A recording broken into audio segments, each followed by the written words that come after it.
illusions, play with them, have a laugh. But they're software programs. We're not human. That's our experience. It's not who we are. Even my body's the same. Even mine. Lost a bit of weight, you know. Been off the booze for 3 months, that's why. This is an article in the San Francisco Chronicle. DNA is a universal software code. From bacteria to humans, the basic instructions for life are written with the same language. Even the cutting edge of mainstream science is now beginning to turn its mind to the fact that this is a computer, and this may well be a illusory, almost computer game. If you look at the codes that make up DNA, A, C, G, and T, or in my case, G and T, G and T, G and T. Oh, I've given up. I gave it up 3 months ago, sorry. These 4 codes, depending on where they are in relationship to each other, decide so many things. They decide if your body's a mouse or if it's a human. And the difference in the coding, compared with the difference in how it expresses itself in the different physical form, is minimal. And if you look at those codes in the Matrix movies, very, very similar, because the principle of that movie is correct. On one level, we are a digital, energetic construct operating beyond human sight. And the reason now they're talking about what they call human-computer interface, where they can get the computer to be worked by the brain without any movement of the hands, is very, very simple. They're connecting 2 computers. One immensely, staggeringly more advanced than the other, but still the basically same principle. What they don't tell us is that's how it is. When you look at the human body from a point of view of a computer, it ticks almost every box. Well, it does tick every box I've come across so far. When the computer has a virus and it gets out of control and eventually it won't switch on, what do we say? My computer's dead. Why? Because it cannot connect to its energy source. What do we say when people die? We say, the body's dead. The computer's dead. The energy source is left. That's why. We talk about putting computers into sleep mode, where they just tick over and slow down and shut down to a very large extent. So do we. Then we've got Norton antivirus and all these other antivirus technologies. And what do? They are programmed to attack viruses and threats to the body, to the PC computer, desktop computer's functional system. We've got a Norton antivirus. We call it the human immune system. Does the same basic principle, because it's a computer. This is a picture, an enhanced version of a picture taken at the Necker Hospital in a research process in Paris. And this is a motherboard. That is the motherboard of the body computer. And that's the system, the meridian system, the circuit board, that acupuncture and other alternative forms of healing work on. Why? Because this chi energy, as the Chinese call it, going around the body and these lines, is information passing around the computer, just like information passes around the desktop computer. And they found in their experiments that when this energy is moving too slowly compared to optimum, the body starts to show signs of dis-ease and disharmony. Why? Because the information going around the body and being processed is being processed too slowly for optimum health. What do we say when we've got a virus in our computer on the desk? My computer's bloody slow today. Same thing. And the acupuncture needles and other forms of Chinese acupuncture healing are there to reharmonize the flow of this energy, so the information's passing around to optimum and we become well again. Then you've got the brain. The so-called brain of the computer, as they call it, is the central processing unit, the CPU. The brain of the body is the CPU of the body computer. It's the main processor of information, receiving and sending out. And it's decoding information all the time, and therefore creating our reality. The DNA and the genetic structure is like the hard drive. And the hard drive is passed on through what we call procreation, which is like, on a computer level, two hard drives fusing to create another hard drive, which is a combination of the two. And together, the genetic structure and the auric field make up body consciousness, which has an awareness of its own and can function in this world pretty well, even without connection to out there. Pretty well, I mean, it can survive. But it's a manipulator's bloody dream. All these things we call cultures and races and people and personalities, they're software programs. This is a guy called William Sheridan. He was in a New York hospital waiting for a heart transplant, and he went on an art therapy course. And he's meeting the mother of the person who donated his heart there. This was his art when he went on the course. He then had the heart transplant, and when he was recovering, he went back on the art therapy course and started doing things that were much more sophisticated compared with the real basic stuff he was capable of before. He had no idea where it was coming from. The art therapist had no idea where it was coming from. And he asked, because through various means, he managed to talk to the mother of the donor. He asked her if her son liked art at all. And it turns out her son was crazy about art from a very early age. He wanted art materials rather than toys from the age of about 18 months. And doctors who have studied this connection between attributes appearing out of nowhere and personality changes in the recipient mirroring the personality of the donor, that research is now pretty extensive. People like the lady who had lungs transplanted, who was frightened of heights, and then started climbing mountains. She didn't know for a long time when she was doing this, but the lungs came from an avid mountain climber. And it's kind of, oh, this is strange. How can this be strange? How can this happen? It's because it's a computer download. The recipient organs and the energy field that goes with it are downloaded into the recipient's computer and then become available to affect the personality and to affect the abilities and attributes of the receiver. My great friend Credo Mutwa in Africa, the Zulu shaman, he told me, when I called him, I talked to him about this some years ago, and he said, oh yes, he said, in Africa, when they used to eat people, he said it was a golden law that the people who they were eating had to be boiled to a certain temperature and for a certain time, because the legend was that if you ate them without that being done, then you became them. You took on their personality. Now, one of the great ways that we identify with being this is I'm a man or I'm a woman. And nothing wrong with that. It's an experience. They're very different experiences. Great, fabulous. It's an illusion. Enjoy it. But we get caught in the illusion that they're who we are. Suddenly we are in a place where we can get manipulated and diverted. Now, how can who we are be a man and a woman when the nature of that can be changed by chemical change? This is not, but it's a chicken indicating the story I'm going to tell. Freaky the chicken. You might have heard that story a few years ago. Freaky the chicken started out life as a hen, laying eggs, all that stuff. And then suddenly, because something happened in the chicken's body to create massive amounts of testosterone, it grew a comb, it started crowing at dawn and chasing the hens. Why? Because it had moved from being a woman, female, to a male purely by a chemical change. Because it's the computer changing, not us.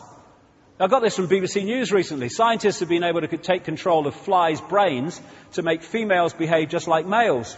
Researchers genetically modified the insect so that a group of brain cells that control sexual behavior could be switched on by a pulse of light. The team was able to get female fruit flies to produce a courtship song, behavior usually only seen in males. Why? Because it's a computer program, it's software. Sometimes I get up early in the morning, in the winter, before dawn, and I sit there in the office working on the website and stuff, and then the sun starts to come up and the bird song starts. And I'm thinking, is there like a conductor with a stick waiting for dawn? I'm going, cue! No! They just start singing, just like Freaky started crowing at dawn when the testosterone came in. Because it's a body computer program, a software program. Then we talk about personalities and emotions. It's no accident, I would suggest, that so many, enormous numbers of near-death experiences tell the same story, that when they've left the body in that period, they don't feel emotion like they feel it here. They're not cold, but they don't feel that intensity of emotion that we feel. Why? Because that's a body consciousness. Software program. This is why psychiatrists and people, they say, some of them, they can break down human personalities into about 12 archetypes and combinations of them. You can't do that with infinite possibility, but you can do it with computer programs. We had that lady in Britain a few years ago who had been in institutions, in and out of them, with real manic, deep depression for 40 years. And her personality, people say, oh, she's a manic depressive. That's who she is. That's her. 40 years later, someone said, what happened about the time this started? Can you think? Did you do anything? And she said, the only thing I can think of is that I had something like 19 tooth fillings. Mercury. It was pointed out that maybe that could be a connection. She had all the mercury teeth fillings taken out, went on a mercury detox. After 40 years, manic depression, gone. Because it was a computer level of operation that was manifesting it due to a chemical imbalance. We're not even our emotions most of the time. We are consciousness, and we've forgotten, and therefore these computer programs, these software programs take us over and we think we're them. And so instead of driving the bus, we're sitting at the back thinking we can't drive it. The brain is two halves of the brain. There's the right brain and there's the left brain, and they have very, very different roles to play, especially in personality. And between them is this bridge called the corpus callosum, which bridges the information between the two. Now, this is another picture that Neil Haig did for me recently. Symbolically looking at what the right brain and the left brain do. The right brain is out there. It's creativity. It's inspiration. It's the maverick. It's the connection to all that is. It's the greater awareness. And the left brain is about structure. It sees things in parts, not as wholes. It wants things to be structured. It's about language, and it's about organization in a physical way. It's about being what we call, though often that's not what it is, rational thinking. And both sides of the brain are necessary. If you get a right brain person, we've all met them, they're fantastically creative, but they're out on another cloud. There's nothing going on down here. But you get a really imprisoned left brain person, they can't see the connections with anything. They're here. Boom, boom. I'll tell you a story. Sound like Max Bygraves. I'll tell you a story. Not many people reacted there. Who's Max Bygraves? Shows me bloody age. Yeah, he's just a bit older than me. Anyway, what happened was I was asked to speak at the Oxford University, right? Now, there are whole brain people at Oxford University. I'm not knocking it, but because of the nature of it, there's a hell of a lot of real left brain people at Oxford University. And I had this bizarre situation. When I do something like this to open-minded people, I just give it, there you go, there it is, make of it what you will. But when you're talking to a real left brain audience, even at the elite Oxford University, where they've passed all these exams to get there, he's clever, I'm sitting in the hotel room before I'm going to do it, and I'm thinking, how do I put this in baby steps so they'll get it? Why? Because the left brain is what I was talking to there. And it doesn't get this wider picture. I'll come more to that in a second. Now, I want to give you an idea of this left brain thing. If you go to my website, davidicke.com, and you go into the What is Reality Research Archive, you can see this 20-minute clip of this lady. It was sent to me a few weeks ago, and it was like a eureka moment because of what she experienced. This is a lady called Jill Bolte Taylor, who's a neuroanatomist, brain scientist for short, and she had a stroke which shut down her left brain, and instead of conking out, she spent hours experiencing what was happening while it was going on. And she talked about the fact that she got up, she was having this stroke, she didn't realize it immediately, and she got onto the exercise machine. This is how she describes what happened. So I got up and I jumped onto my exercise machine. And I'm jamming away on this thing, and I'm realizing that my hands look like primitive claws grasping onto the bar. I thought, that's very peculiar. And I looked down at my body and I thought, whoa, I'm a weird-looking thing. And it was as though my consciousness had shifted away from my normal perception of reality, where I'm the person on the machine having the experience, to some esoteric space where I'm witnessing myself having this experience. I looked down at my arm and I realized that I can no longer define the boundaries of my body.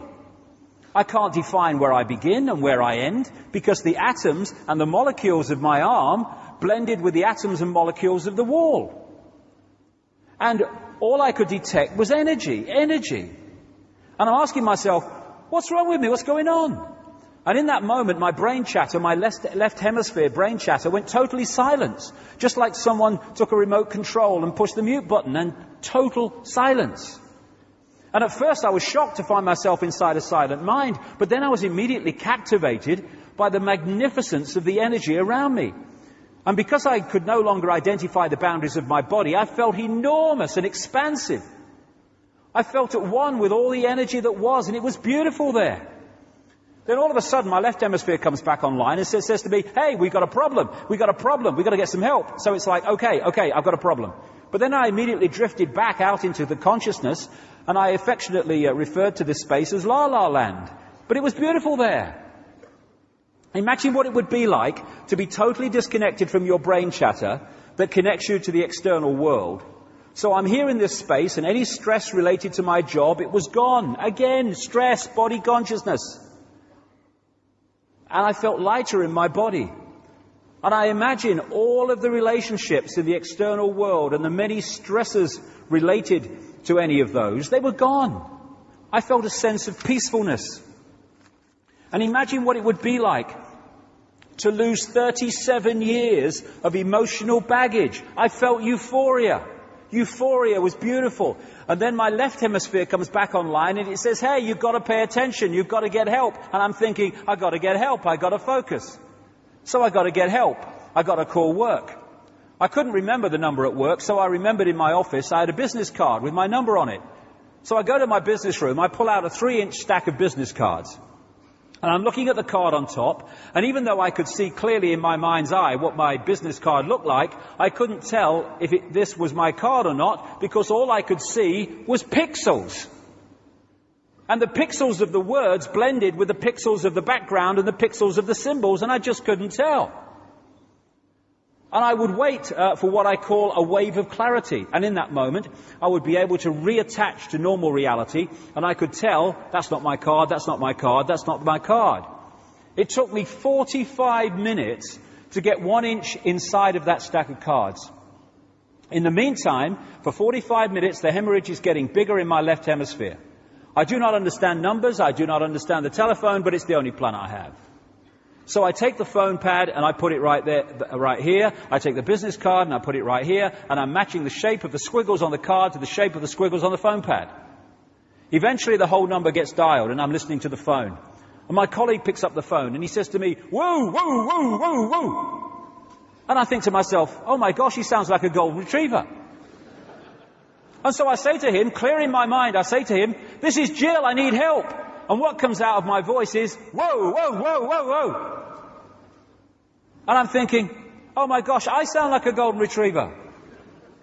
So I didn't know that I couldn't speak or understand language until I tried. What's happening is the left brain, because of what's happening to it, has stopped decoding vibrational information into human language and vibrational information into this reality. Therefore, it sees pixels, which is the next level of reality to this one. When I awoke later that afternoon, I was shocked to discover that I was still alive. When I felt my spirit surrender, I said goodbye to my life, and my mind was now suspended between two very opposite planes of reality. Because I could not identify the position of my body in space, I felt enormous and expansive, like a genie just liberated from a bottle. What a wonderful expression of what it is. And my spirit soared free like a great whale gliding through the sea of silent euphoria, nirvana. I found nirvana. I remember thinking there's no way I could ever be able to squeeze the enormousness of myself back inside this tiny little body. But I realized, but I'm still alive, and I found nirvana. And if I found nirvana and I'm still alive, then everyone who is alive can find nirvana. And I picture a world filled with beautiful, peaceful, compassionate, loving people who knew that they could come to this space at any time. And that they could purposely choose to step to the right of their left hemispheres and find this peace.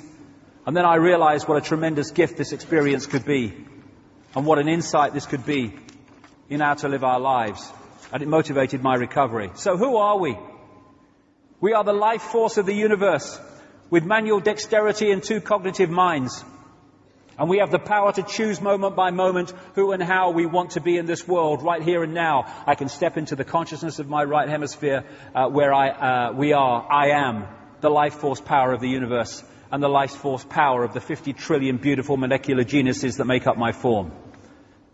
At one with all that is, or I can choose to step into the consciousness of my left hemisphere, where I become a single individual, a solid, separate from the flow, separate from you. I am Jill Bolte-Taylor, intellectual neuroanatomist.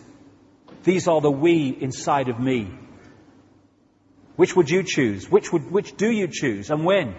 I believe that the more time we spend choosing to run the deeper inner peace circuitry in our right hemispheres, the more peace we will project into the world, and the more peaceful our planet will be. And I thought that was an idea worth sharing. Quite bloody right.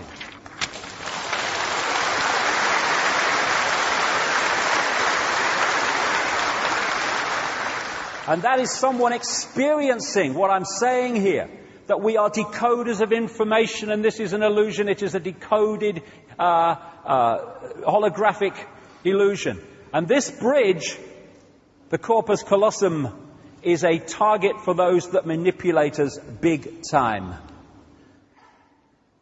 When we take psychoactive drugs, I did it twice, about 2003. It was quite an experience, but I don't feel the need to do it again. What is happening is it's affecting the way our brain, mind, bodies decode reality. And it is opening up a wider range of frequencies. And that's why we experience extraordinary things. How can this be? This is not real. No, it's not real here, but it is real. And other times you access frequencies that are so far out there, the left brain can't work it out. I call it bugger me time, you know.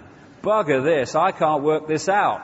And you get these kind of amazing concepts and energies and consciousness coming at you, and the left brain's trying to work it out. Well, you've got to decode it into something, you know, and it's like, all right, it's a turquoise eagle eating a Big Mac. Okay, I'll do that.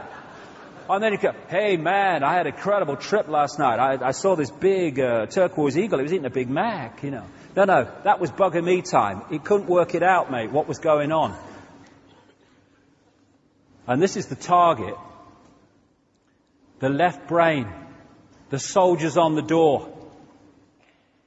This is a key to understanding this conspiracy.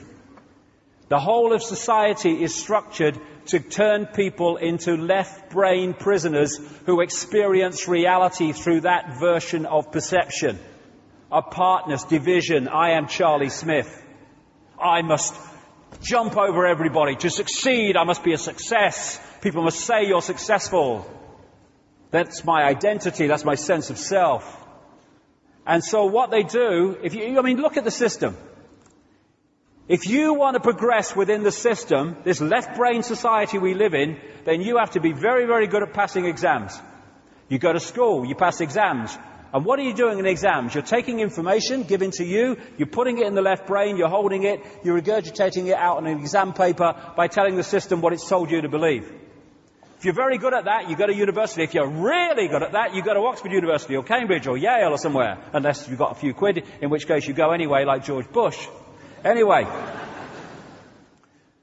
And then you choose your speciality. If you're very, very good at university at passing exams, boom, boom, boom, boom, boom, boom, then you get great degrees, and then you get your speciality, and you go into being a doctor or being a scientist and being even a politician. All these people, and then therefore, all these people that are in the positions of power within the institutions that control and dictate the reality and direction of society are all, by the time they get there, fully paid up prisoners of the left-sodding brain.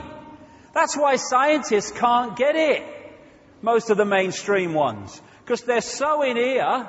How can they understand concepts of reality in ear? They can't. That's rubbish. I can't see it, taste it, hear it, or feel it, so it can't exist. But it does. No, it can't exist. And I'm a scientist. I'm clever.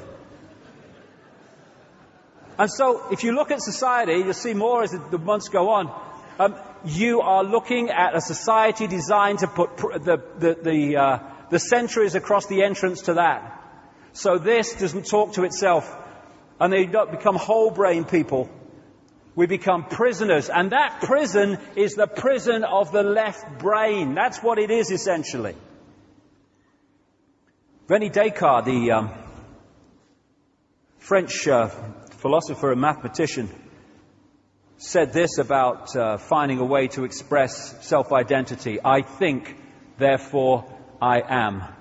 I would take it a stage further, and I would say at the body consciousness level, I compute, therefore I am.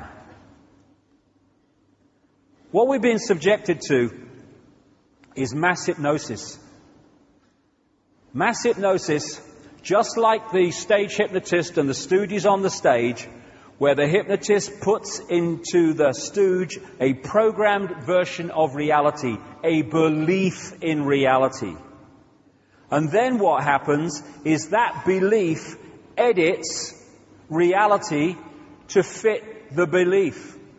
So suddenly they see an elephant in the audience. There's no elephant in the audience, but there is in their reality. They taste a potato and eat a potato and taste an apple, because although the electrical signal of the taste of the potato has gone to the brain, the imposed belief, the program, recodes that signal into the taste of a apple. The person is tasting an apple while eating a potato, because this is what MSG does in food.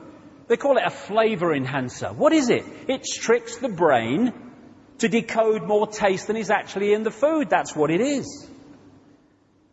And we're dealing with a mass version of hypnosis on the people of this world. Paul McKenna, he's a hypnotist and works with the mind of people, television shows and stuff like that. I watched, where you saw this, it used to be on the internet, I don't know if you can see it now, but it was from the Top Gear program on BBC. And if you haven't seen it, what happened was this guy, Richard Hammond, he was put under hypnosis by McKenna. And the first part of it was they were out filming at a racetrack. And of course, once you're put into a trance, a programmed reality, you lose the memory of being put into the programmed reality. That's how it works. Nothing's happened to you in your mind. So Hammond's just about to get in a car to drive McKenna around the track, and McKenna just went like that with his fingers, and Hammond went, boom, gone. And McKenna said to him, when I bring you back to a waking state, or words to that effect, you're not going to be able to know anything about how to drive a car. He's come back, he has no idea that's happened. Sits in the car, got the key in his hand, doesn't know what to do with it. Completely lost. Doesn't know the first thing about driving a car. So they come back to the studio live here, and they have a laugh about it and everything, and Hammond thinks it's all over. But, McKenna's sitting there and everything. And then McKenna does the same thing in the studio. Hammond, And he tells him that this car, this toy car, is actually his real Porsche 911 Turbo or something, some flash bloody car. And he goes over and he gets into it, thinking this is his real car. That's what's going on in his mind as he decodes reality. And then Jeremy Clarkson drives this one into the side of this one. He reacts as if he's just pranged his real car. Why? Because reality is being decoded in his mind. And to him it's real. And that's what's happening to us all the time. We're asleep. We're in a trance. And that's why it's so appropriate when people say, I'm waking up now. I can see it. As Voltaire said, so long as the people do not care to exercise their freedom, those who wish to tyrannize will do so. For tyrants are active and ardent and will devote themselves in the name of any number of gods, religious or otherwise, to put shackles upon sleeping men. And of course, first, you must have sleeping men and women, and that's what the whole deal has been about. You are getting sleepy. Good evening. Now tonight's news. These people are hypnotists, don't realize it. They're programming a reality by repetition of a version of reality that they pound out on their mainstream news all the time. We see things not as they are, but as we are. The conspiracy in a line. The idea is to get us to think that we are the person we see reflected in the mirror. No, that's the vehicle we're using to experience this reality. This is who we are. Division is what they want. A sense of oneness is what they don't want. And oneness, not just between humans, but between everything. The ancients talked about, and some people still talk about today, about going and experiencing the spirit of a mountain or something. And of course, the left-brain scientists, you can't experience the spirit of a mountain, it's a pile of rock. Because that's what the left brain sees it. And yet, a mountain is just energy consciousness, and that's a holographic version of it that we see on the physical level. So you can interact with that, just as you can interact with plants. This is Virginia, Credo Mutwa's wife, and she's got a herbal garden, and she talks to her plants. And she puts little coins next to them in thanks when she's taken bits off them to use in herbal remedies and stuff. And of course, the left brain is to go, what's the plant going to do with the money? Is it going to buy beer? Stupid, No, it's energy. It's a representation of energy. Oh yeah, I get that. Oh, stupid. We are consciousness, we are energy, we are all one consciousness. So, where are we? Where are we? We are in our own minds, basically. We are in our own heads, symbolically. We are decoding reality in our own minds. It's not out there, it's in here. We are taking frequency fields and vibrational fields, and we are, through the brain, turning them into a holographic reality that does not exist out there. Holograms appear to exist in space, but they don't. Holograms you buy in the shops. This hologram doesn't have space either. We are decoding it into a holographic television station within the frequency of visible light. We talk about seeing is believing, but it ain't. Believing is seeing, because what we believe affects what we decode and therefore what we see. There's that great line in a Matrix movie where the Neo character is saying to the Morpheus character, what is real? And Morpheus says words to the effect of, what is real? If you're talking about what we can see, touch, taste, hear, etc., then real is just electrical signals interpreted by your mind.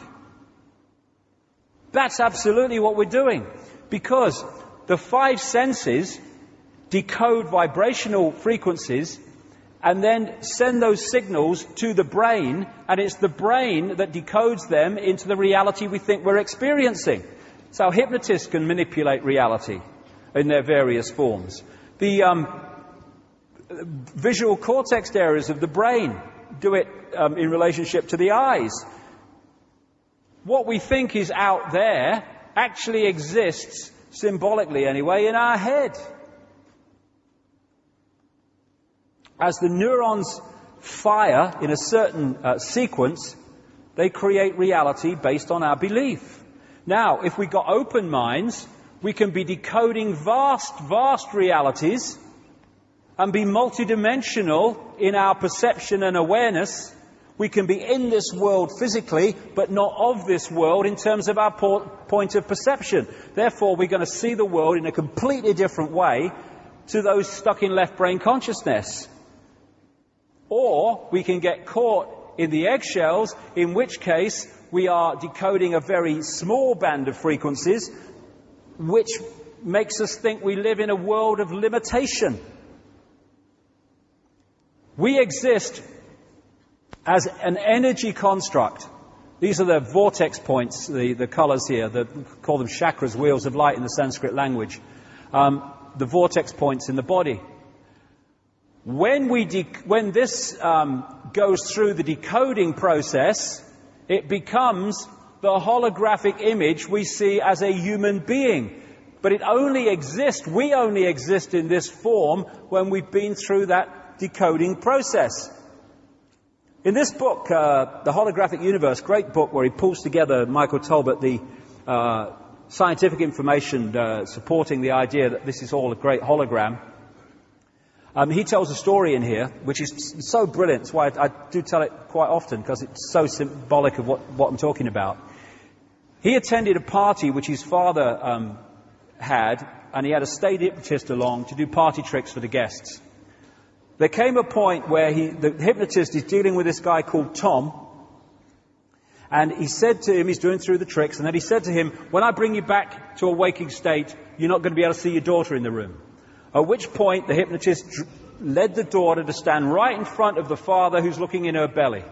He brings him out of to a waking state, or apparently so, and he says, Tom, can you see your daughter? Tom's looking around. No, I can't see her. She's giggling. He can't hear her. The hypnotist went behind the daughter, put his hand in the small of her back and said, I'm holding something, Tom. What am I holding? He looked bemused because it was so obvious to him. He said, you're holding a watch. He says, there's an inscription on the watch, Tom. Can you read it? He peered forward, read the inscription. His daughter standing between him and the watch. Now, from a left brain perspective, Professor Richard Dawkins at Oxford University or something, that's impossible. You're one of these charlatans. But of course, from a left brain perspective, it's not possible. But when you realize the nature of reality, it is possible. Why?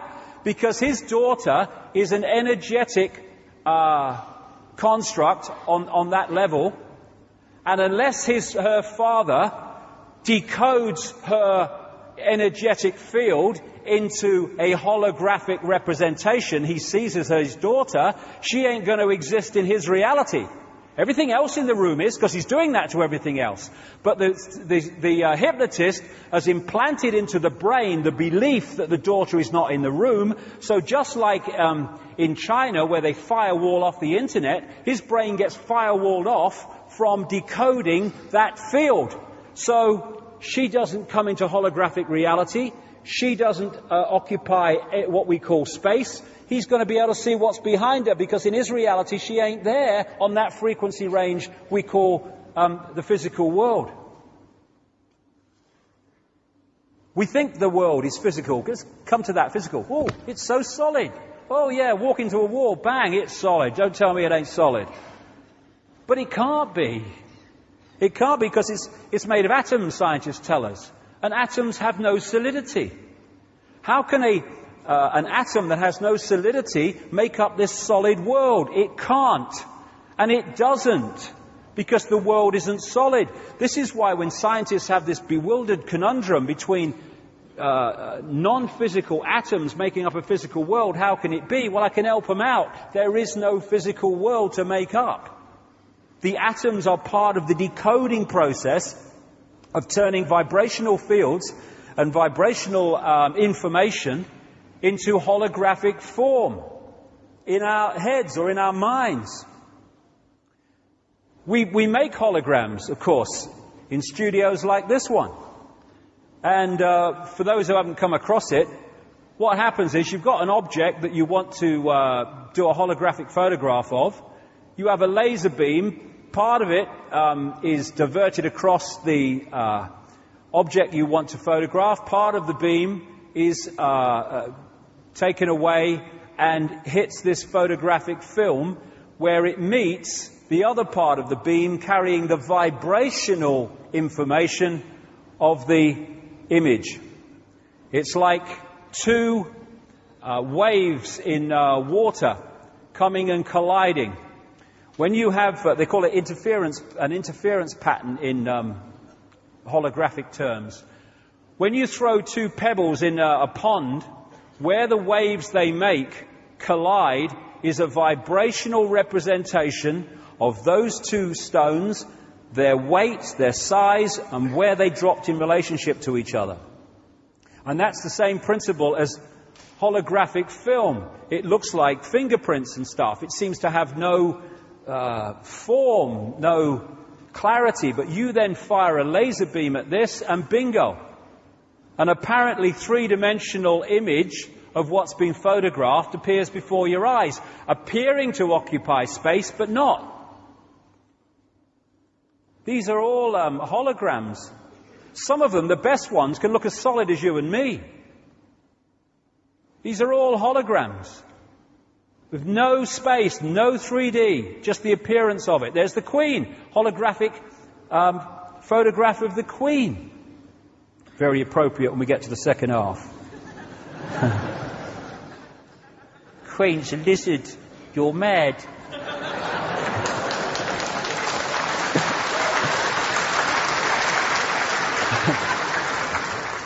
These are not very good holograms, but you see how they could appear three-dimensional. Planets.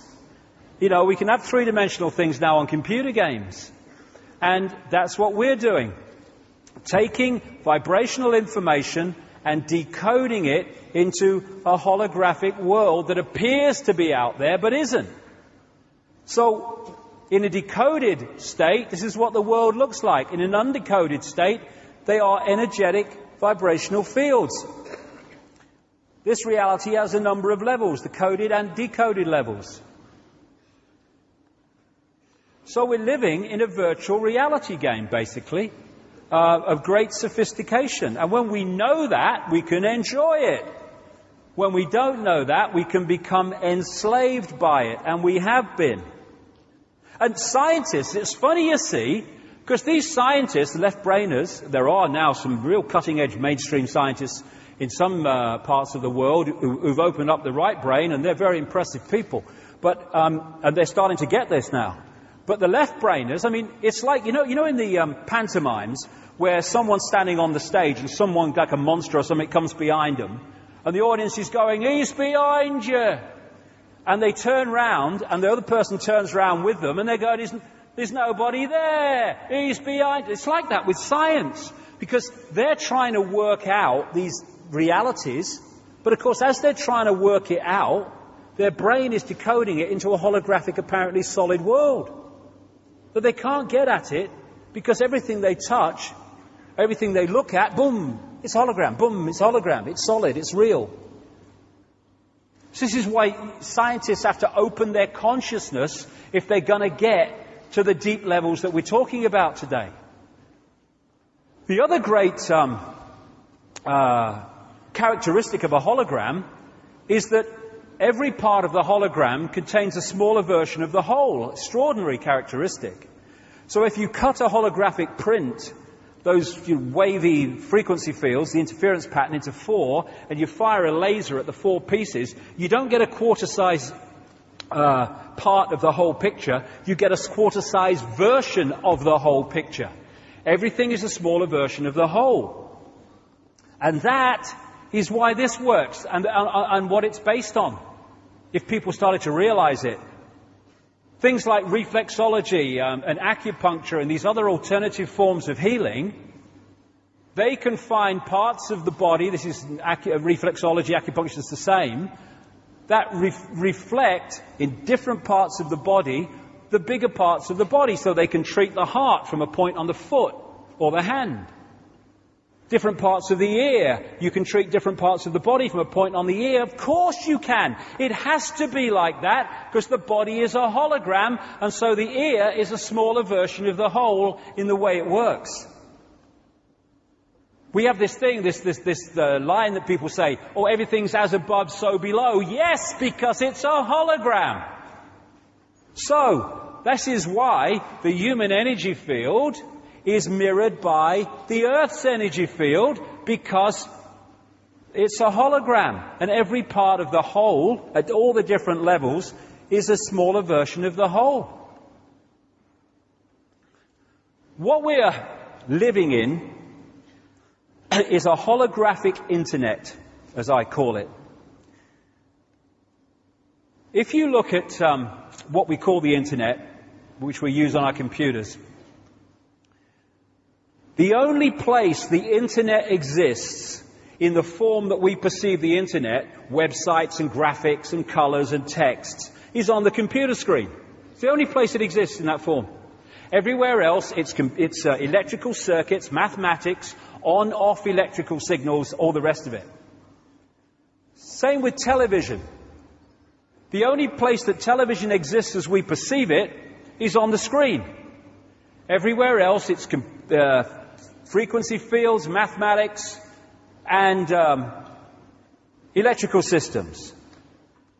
And it's the same with us. Jean Fourier, a Frenchman, he developed something called the Fourier transform, which allowed pictures to be turned into frequency fields, broadcast, and then decoded into pictures. That's basically what our brain is doing on a vastly more sophisticated level. So what is the matrix, this holographic internet we live in or think we live in? We are part of its projection. It is energetic information. That's what it is. And we decode that information, and what we decode and how we decode it decides our experienced reality. Decides what we experience. We are crystals, basically. And so often, of course, in receiver transmitting, you see the use of crystals. The membrane of every cell, and we have trillions of them, is a crystalline substance. DNA is a crystalline substance. This is the membrane of a cell. And electrical signals make these gates open and close, letting in what's good for the cell, keeping out what's bad for the cell, etc., etc. Which is why when we get involved in disruptive electrical and electromagnetic situations, these can open and close at the wrong times and lead to ill health. But we are crystals, and we are transmitter-receivers of information. And this was an article on DNA that I read. From the characteristic form of this giant molecule, a wound double helix, the DNA represents an ideal electromagnetic antennae. Yes, of course it does. On one hand, it is elongated and thus a blade which can take up very well electrical pulses. On the other hand, seen from above, it has the form of a ring and thus is a very magnetical antennae. Don Juan, I think his name was, the shaman source of the Carlos Castaneda books, is quoted as saying this: "We are perceivers, we are awareness, we are not objects, we have no solidity, we are boundless, we, or rather our reason, forget this, and thus we entrap the totality of ourselves in a vicious circle from which we rarely emerge in our lifetime." And we don't do that because we're not meant to. Society is structured to keep us there. And these influences, programming information, sense of belief, the poisons we get in food and drink, religions that mess with our minds and close down our awareness, education and all this other stuff, medical drugs are affecting the decoding of this information, what we decode, how we decode it, and what range we decode. And at the level of the real manipulators, that's coldly, calculatedly done to put us in a vibrational prison we call a world. Bewildered world, going through it. What the hell is it all about? I don't understand. This is symbolic of the world we live in. For a body, computers. And we tap into this World Wide Web, you might call the cosmic internet, the holographic internet. And it's not, this is symbolic, the wires between them, because it ain't like that. It's like this. This Brixton Academy has wireless internet. It's here, everywhere, around us. We can't see it. It's not affecting our perception at all. But if I tune this computer to that Wi-Fi wireless internet, on that screen will suddenly appear that internet, that reality. And what we're living in, where are we, is a holographic internet, and that information exists everywhere around us, and we're decoding it unknowingly, though not now, increasingly, into this reality we think is the world. And so you had that scene in the Matrix movie, the first one, where Morpheus says, the Matrix is everywhere. It's all around us, even now in this very room. You can see it when you look out your window or you turn on your television. You can feel it when you go to work, when you go to church, when you pay your taxes. It is the world that has been pulled over your eyes to blind you from the truth. What truth? That you are a slave, Neo.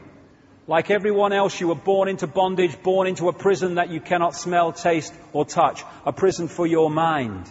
And the Matrix is everywhere because it is like a wireless internet which we're decoding. And we can decode vast areas of this internet.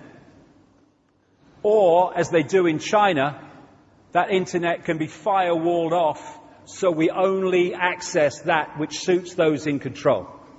And that's basically what's happened to us, not least through genetic manipulation.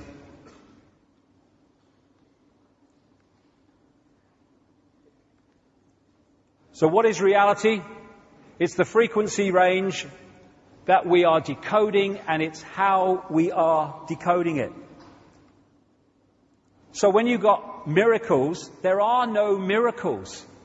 No such thing. There's only understanding reality more than you are when you perceive them as miracles.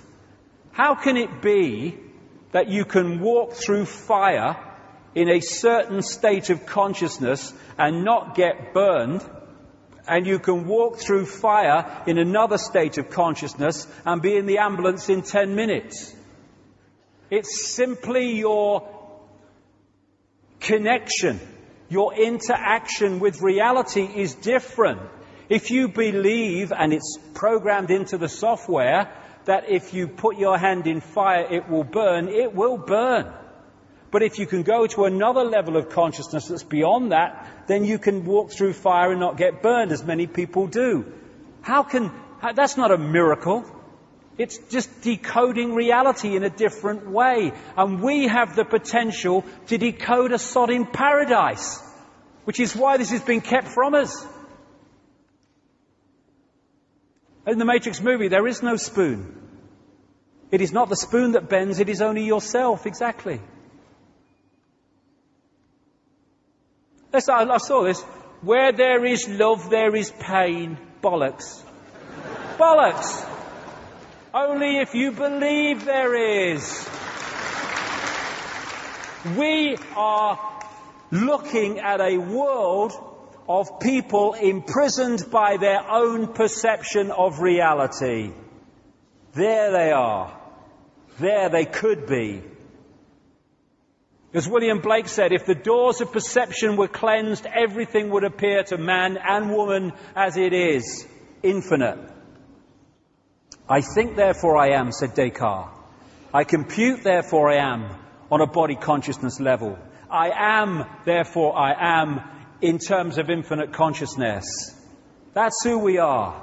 What's your name? Everything you can ever think of. And just go through this before. I've kept a time well, purely by bloody accident, mine.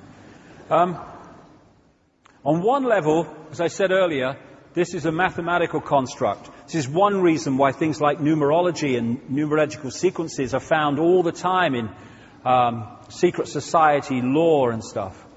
And if you look at the codes of DNA, they've got a very digital mathematical feel about them. Same with DNA when you look at it.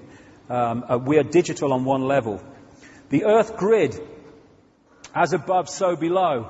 The Earth is an energetic construct in the same way that we are, and it has a structure of energy lines called ley lines, meridian lines, whatever.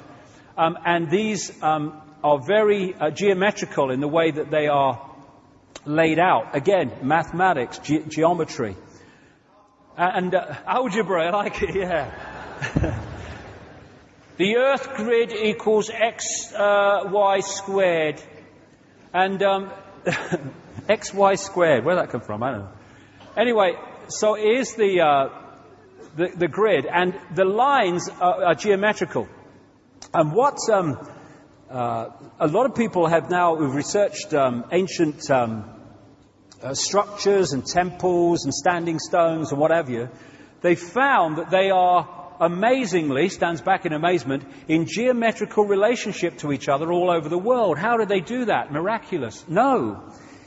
If you have that ancient knowledge, and I'll come to that in the second half, or the second section, you know where these vortexes are. If you put a temple or a construction on that vortex, it is going to be in relationship geometrically to these other ones, because you're putting it on a geometrically formed grid. And just like we have the chakra system of vortexes, so does the Earth. And like I say, things like Stonehenge and these great constructions of the ancient world were invariably put on these vortex points, which is where the geometrical relationship comes from. Also, because of this ancient knowledge I'll talk about when we've had a break, you find that these great ancient constructions and temples and amazing creations are using classic geometrical and mathematical codes like pi and golden mean. Extraordinary. Also, what comes up a lot is the Fibonacci sequence of numbers, which was attributed in terms of discovery, although it seems it was known long before, to this guy, Leonardo Pisano Fibonacci. I'm not sure. I think he was Italian. I'm not sure. And the Fibonacci sequence is you add the two numbers together to get the next one.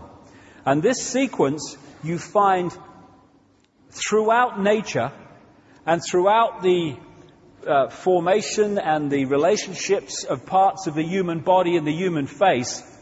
You find this Fibonacci sequence, because that's the mathematical construct level of reality manifesting itself. The same with how flowers grow and how flowers are formed. This Fibonacci sequence of numbers and mathematics comes up again and again and again. Same with these other golden mean and pi stuff as well. So this guy, Stephen Marquardt, an American doctor who studied the human face and the human body from I think it was a point of view of cosmetic surgery, started to see this obvious correlation between these mathematical codes and sequences and the human body. And he said this: all life is biology, all biology is physiology, all physiology is chemistry, all chemistry is physics, and all physics is math, or maths as we say here. And he might have added, and all maths is energy, because that's the next level of it. We live in almost a mechanical construct on one level as it plays out, and through things like money and other things the manipulators have introduced and controlled, they're controlling the way or influencing the way this construct operates and turning us into robots and parts of the machine when we are infinite consciousness. It's the same with astrology. When we're born at a certain time, we pick up energetic vibrational fields that are around at that time that are affected by the relationship of the planets of that time, the sun at that time. And they can influence us because this affects our body consciousness auric field. And as we go through the sequences through our lives, as the planets move, we are going to be affected by them in a different way to someone born at another time in the cycle who will carry a different vibrational field and therefore interact with the planets in a different way. And these forces, these same forces, are what hold planets in the positions they're in. And when those forces change or move, so do the planets. So, as we finish this first section, what is reality? Whatever we believe it is, and more than that, given what we're going to talk about in the second section, whatever we are told to believe it is. This is the foundation of the conspiracy.